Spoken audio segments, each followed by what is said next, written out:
जय हिंद मेरे प्यारे बच्चों। आज के इस नए वीडियो में हम लोग पढ़ेंगे कक्षा 9 हिंदी गद्य खंड का छठा पाठ का। यहाँ पर आप देख रहे हैं गद्यांश जो कि पहला है और इस गद्यांश पर आधारित हैं 3 प्रश्न। तो इन प्रश्नों का मैं आपको उत्तर बताऊंगा कुछ इस तरह की पीडीएफ नोट्स के जरिए और आप बेहतर एक अपनी नोट्स बना पाएंगे। साथ ही परीक्षा में आपको गद्यांश आधारित प्रश्नों का उत्तर कैसे लिखना है इसकी भी जानकारी आपको मिल जाएगी। तो चलिए मेरे प्यारे बच्चों, यहाँ पर पहला गद्यांश है, चाहे दक्षिण अफ्रीका में हो या हिंदुस्तान में, सरकार के खिलाफ लड़ाई के समय जब जब चारित्र का तेज प्रकट करने का मौका आया, कस्तूरबा हमेशा इस दिव्य कसौटी से सफलतापूर्वक पार हुई हैं। इससे भी विशेष बात यह है कि बड़ी तेजी से बदलते हुए आज के युग में भी आर्य सती स्त्री का जो आदर्श हिंदुस्तान ने अपने हृदय में कायम रखा है, उस आदर्श की जीवित प्रतिमा के रूप में राष्ट्र पूज्य कस्तूरबा को पहचानता है और इस तरह की विविध लोकोत्तर योग्यता के कारण आज सारा राष्ट्र कस्तूरबा की पूजा करता है। तो ये पाठ जो है ये लिखा गया है काका कालेलकर जी के द्वारा। तो चलिए कैसे आपको इस प्रश्न का उत्तर देना है, जो कि पहला प्रश्न है, उपर्युक्त गद्यांश के पाठ एवं लेखक का नाम लिखिए। तो पहले प्रश्न का उत्तर आपको कैसे लिखना है, चलिए ध्यान दें। इस तरह से आप सबसे पहले क्या कर देंगे, गद्यांश के शुरुआत के शब्द जैसे कि यहाँ पर आप देख रहे हैं, चाहे दक्षिण अफ्रीका, ये शुरुआत के शब्द हैं। इस तरह से डैश डैश कर दीजिएगा। लास्ट के शब्द क्या है, पार हुई है। अब देखो संदर्भ मैं आपको बता दूं, वैसे प्रश्न में क्या पूछा गया है कि गद्यांश के पाठ एवं लेखक का नाम लिखिए। तो पाठ का नाम क्या है मेरे प्यारे बच्चों, निष्ठा मूर्ति कस्तूरबा पाठ का नाम है। लेखक कौन है, काका कालेलकर जी हैं। क्लियर। अब देखो यदि संदर्भ पूछा जाता है तो आप कैसे लिखोगे ये भी आपको जानना जरूरी है। प्रस्तुत गद्यांश हमारी पाठ्य पुस्तक हिंदी गद्य के जो काले पेन से लिखा है वो आप काले पेन से लिखेंगे और जो नीले पेन से लिखा है उसे आप नीले पेन से लिखेंगे। बिल्कुल अच्छे से समझ गए। चलिए आगे बढ़ते हैं। निष्ठा मूर्ति कस्तूरबा नामक पाठ से अवतरित है। इसके लेखक काका कालेलकर जी हैं। हो गया इस प्रश्न का उत्तर।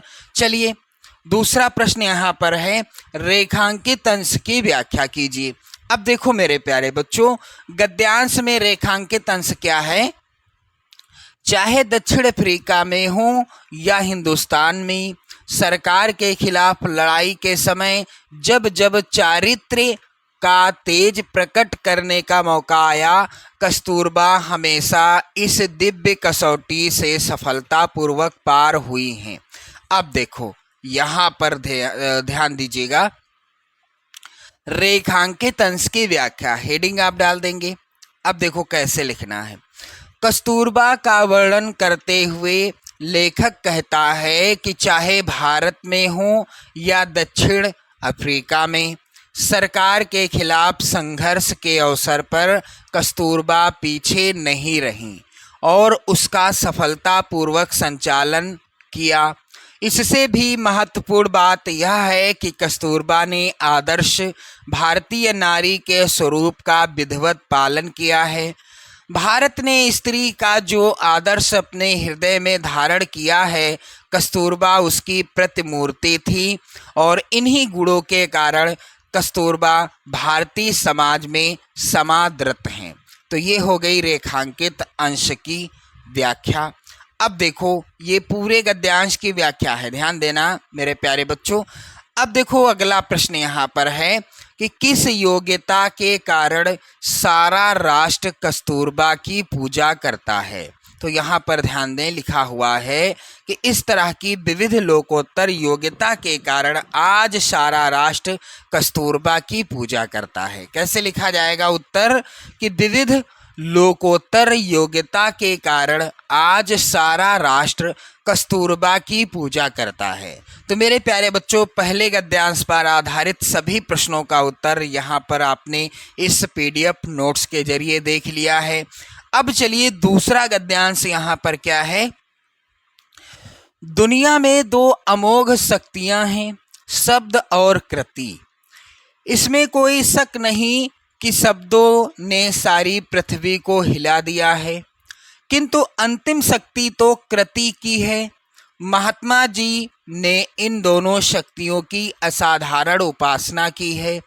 कस्तूरबा ने इन दोनों शक्तियों में से अधिक श्रेष्ठ शक्ति कृति की नम्रता के साथ उपासना करके संतोष माना और जीवन सिद्धि प्राप्त की। अब देखो पहला प्रश्न, उपर्युक्त गद्यांश का संदर्भ लिखिए। कैसे लिखना है? तो मेरे प्यारे बच्चों, सबसे पहले आपको क्या करना है? गद्यांश के शुरुआत के शब्द, यहाँ पर ध्यान दें आप लोग। गद्यांश के शुरुआत के शब्द क्या हैं? दुनिया में दो, फिर इस तरह से डैश डैश कर देंगे आप सभी लोग। इसके बाद गद्यांश के लास्ट के शब्द क्या हैं? प्राप्त की। इसके बाद आप हेडिंग डालेंगे संदर्भ। कैसे लिखना है? प्रस्तुत गद्यावतरण हमारी पाठ्यपुस्तक हिंदी गद्य में संकलित एवं काका कालेलकर द्वारा लिखित निष्ठा मूर्ति कस्तूरबा नामक पाठ से लिया गया है। बिल्कुल आसान है संदर्भ लिखने का तरीका। आप बिल्कुल कंफ्यूज मत होइएगा। चलिए ध्यान दें, दूसरा प्रश्न है, रेखांकित अंश की व्याख्या कीजिए। अब देखो गद्यांश में रेखांकित अंश क्या है? कि दुनिया में दो अमोघ शक्तियां हैं, शब्द और कृति। इसमें कोई शक नहीं कि शब्दों ने सारी पृथ्वी को हिला दिया है, किंतु अंतिम शक्ति तो कृति की है। ये है रेखांकित अंश। अब इसकी व्याख्या आप लोग समझते चलें। यहाँ पर ध्यान देना मेरे प्यारे बच्चों, रेखांकित अंश की व्याख्या इस तरह से आप हेडिंग डाल देंगे। शब्द अर्थात कहना तथा कृति अर्थात करना। शब्द का अर्थ क्या है? कहना, और कृति का अर्थ क्या है? करना। वास्तव में इस संसार की ये ही दो अचूक शक्तियां हैं। इसमें कोई संदेह नहीं कि शब्दों की शक्ति ऐसी है जिसने सारे विश्व को प्रभावित कर रखा है, किंतु शब्दों की अपेक्षा कृति वाली शक्ति और भी महत्व रखती है। तो ये हो गया रेखांकित अंश की व्याख्या। अब देखो अगला प्रश्न यहाँ पर है, कस्तूरबा कैसी महिला थी? कस्तूरबा कैसी महिला थी? तो यहाँ लिखा है, कस्तूरबा ने इन दोनों शक्तियों में से अधिक श्रेष्ठ शक्ति कृति की नम्रता के साथ उपासना करके संतोष माना और जीवन सिद्धि प्राप्त की। मेरे प्यारे बच्चों, कस्तूरबा कैसी महिला थी? तो कस्तूरबा एक दृढ़ संकल्प वाली महिला थी। कैसी? एक दृढ़ संकल्प वाली महिला थी। और अगला प्रश्न है यहाँ पर कि शब्द और कृति का अर्थ स्पष्ट कीजिए। तो शब्द का अर्थ क्या है? चलिए ध्यान दें, यहाँ पर गद्यांश के रेखांकित अंश की व्याख्या में शब्द का अर्थ है कहना और कृति का अर्थ है करना। अब देखो कैसे लिखना है। शब्द और कृति दो अमोघ शक्तियां हैं।